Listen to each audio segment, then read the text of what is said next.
that's kind of where I'm at right now, I'm tossing I the have a options. question.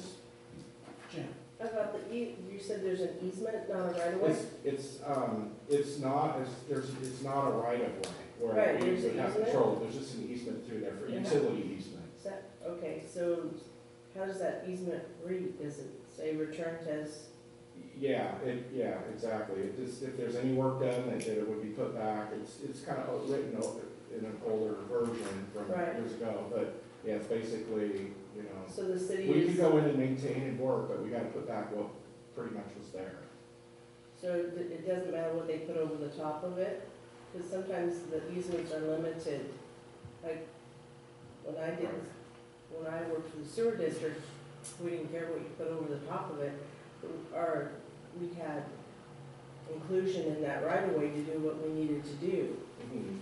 And whatever they put over the top of it, that was not up to us to return.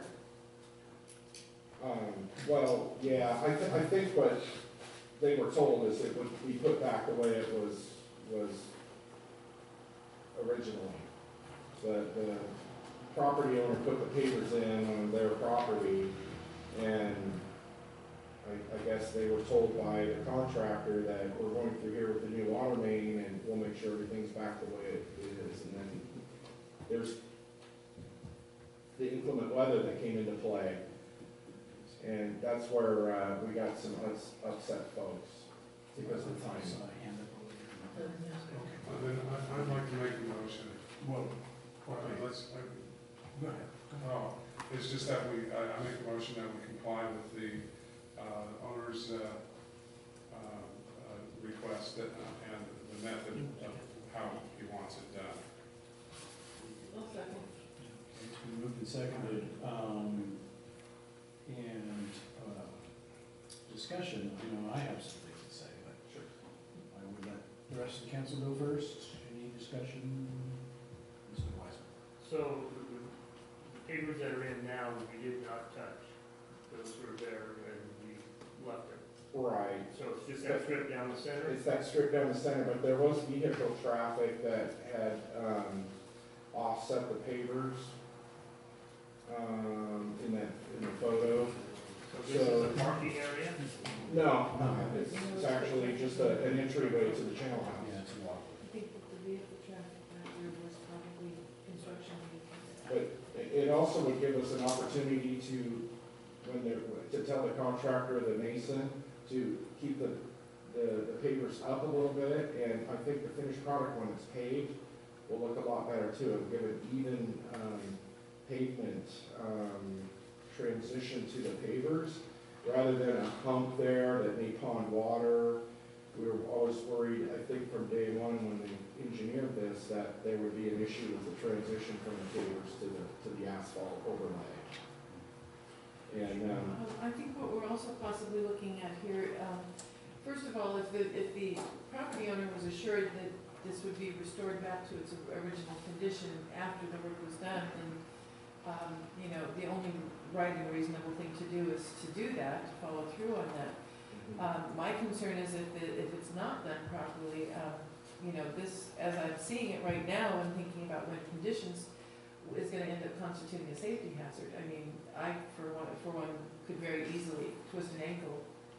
And, then it would become a question of, would the city be liable for that? Would the property owner be liable for it? If somebody tripped and fell, I mean, there's, hurt themselves. yeah, make it sticky. So, yeah, it does, and I think that making sure that, from a safety point of view, if nothing else, that all of these pavers are level and are installed properly so that there's not gonna be, or at least minimal settling, and causing us, little mini sinkholes and things like that. I think that's the least we can do, quite frankly. Yeah, and we're sharing the cost of this. This is just the city's version. They're still gonna pay for the center too. I didn't mention that. Oh. We're not responsible for the center. What the cost of $7,000 is to kind of do the outer edges and do the saw cutting of the asphalt, because there's asphalt in there that needs to be saw cut. And then using the professional mason in a expedited. Okay, that's, thoughtful questions. Gambino, Yes. Bates, Yes. Grant, Aye. Rustenholden, yes, Fisher Brown, Yes. Wiseman. Yes. Okay, we'll let Devil's Lake Rock know first thing in the morning and, have them, take care of it as fast as they can. I know there's problems with, having, they were hoping they could wait a while because of the testing of the main, so they're gonna go ahead and have this done even before all the tests are done to the main, so hopefully it will pass. In that area, just in that area, it's a little process, there's always that, but Devil's Lake said that they would take care of whatever they had to do and make sure it's right, so I trust them. The other issue I had was, we've had a camera system in TPR, which is, it's a camera service that's been TVing our sewer mains throughout Depoe Bay. And this is done during rainy season, which we know is going to really rain, to determine the INI, which is the infiltration of rainwater that's getting into our sewers. So we've had over 5,000 feet plus of camera work that's documented on the DVD, and all the manholes are inspected, the sewer mains, and they're actually, none of the force mains, but it's all fall sewer. Some of the concrete and PVC lines that we've had for many, many years in Depoe Bay. We've targeted areas to the east over the last few years. We're using this this year for South Point area, northern end of Little Well Cove, all of Coast Avenue. And even though we're doing, say, Coast Avenue only, all this work that can be done is trenchless repair. It's done through remote systems underground. You don't have to dig anything up. They seal the manholes, and then they'll, depending on how much repair needs to be done on the sewer, the company will come in and do point repairs.